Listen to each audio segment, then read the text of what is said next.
Well, we shift focus now to Andhra Pradesh, where, like anywhere else in an alliance, seat sharing and candidate selection has been a challenge for the TDP Janasena BJP alliance in the state. Recently, a TDP candidate broke into tears in public after the Tirupati seat was given to the JSP, and a JSP aspirant in Vijayawada West is on a protest demanding a ticket. While these troubles were expected, the key question before the alliance is, can it ensure transfer of votes from one party to the other and work closely and cohesively on the ground? The BJP, remember, is a marginal player with less than 1% vote share and has been given 6 Lok Sabha seats and 10 of the 175 assembly seats in the state.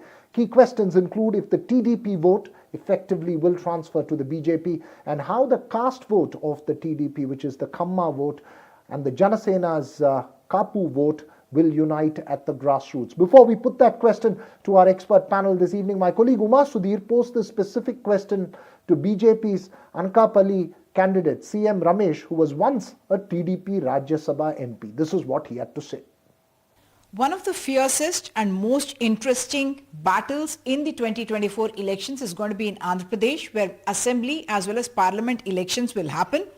And if Mr. Pawan Kalyan of Janasena is been publicly taking credit for the alliance between the Telugu Desam, Janasena and the BJP, another man credited with this is Mr. CM Ramesh, who has been twice Rajya Sabha MP elected from the Telugu Desam, but subsequently you joined the BJP in 2019. Yes. How is the alliance working on the ground? Because the reports that we are getting is that the transfer of votes is very tough to happen because people have their own loyalties, their own wanting their own leaders to be elected, and is the BJP largely depending on the vote transfer from both the Telugu Desam and the Janasena supporters? No, it's already proven alliance. Last 2014 election, it has happened. 111 seats has come for this Kutami. Even Janasena was not contested. This time Janasena is contesting. It is a plus to us.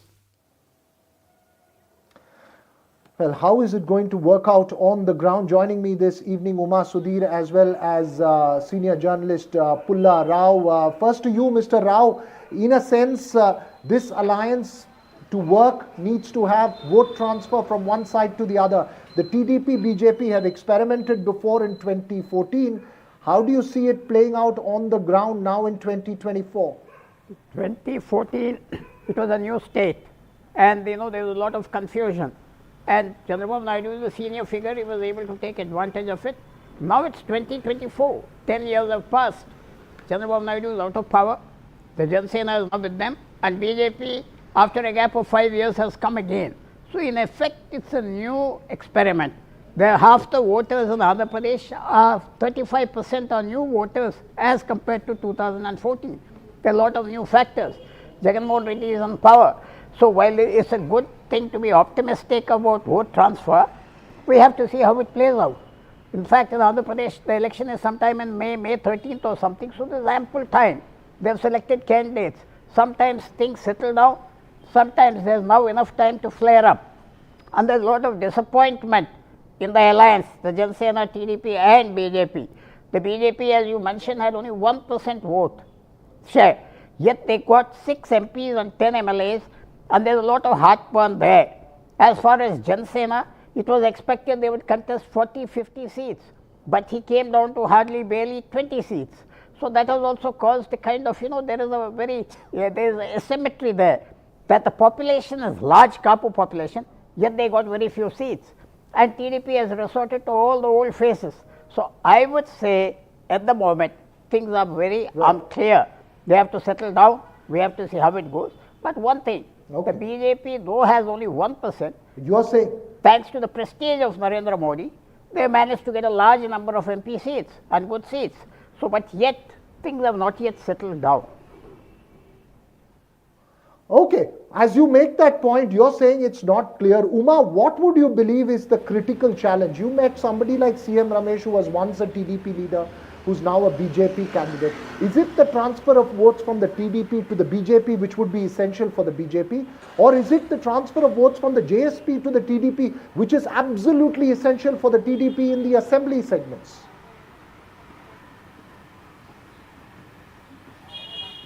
Both are true, Veera. what Mr. Pulara was pointing out, 2014 on which they are banking is very different from 2024, and that's exactly what I had asked CM Ramesh as the next question, saying that you cannot bank on what happened in 2014 when it was in fact a new state. Coming back to the alliance, I must point out three things. For the BJP, of course, it is in a sweet spot.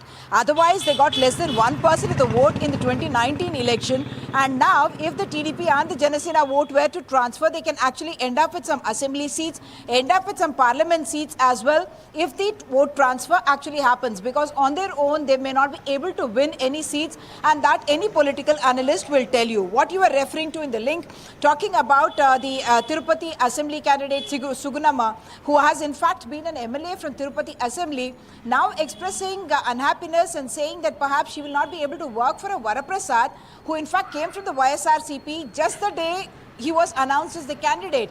Not even 24 hours had lapsed. Until then, they had been attacking him as the opposition, as the ruling party candidate, and now they have to work for him. So how is that chemistry going to work on the ground? That's something that remains to be seen. Second, if Janasena and Pawan Kalyan say that it is because of them that they got alliance, yet there is a lot of disappointment in the Janasena camp that the number of seats allotted to them in terms of assembly as well as parliament both have come down, and therefore whether they will continue to work for these leaders who have been now announced as candidates, or there will be some kind of a split of the votes, that is something that we will have to only wait and watch. Two factors in that. One, yes, there is at least 6 weeks that are left for them to work out this alliance, and therefore things may settle down.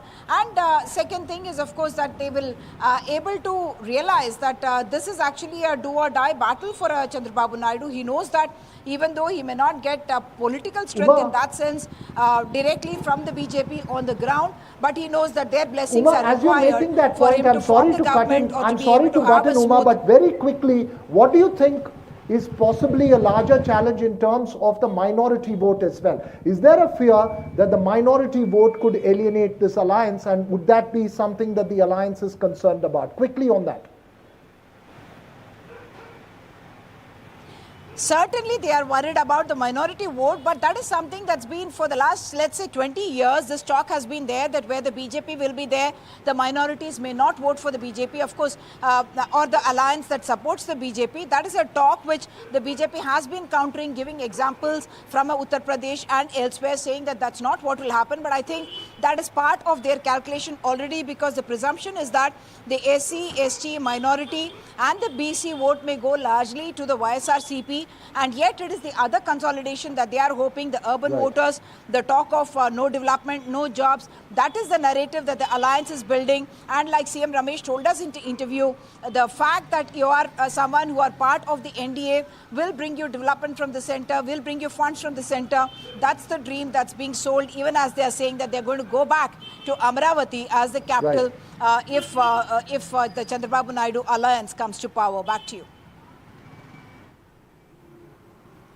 Right. Remember, this is going to be a crucial election, both an assembly election and simultaneously a Lok Sabha polls. That's all we have time for on this conversation, but we'll keep this going and our focus on Andhra Pradesh as well. That's all we have time for on the Southern View this evening. News and updates continue right here on NDTV.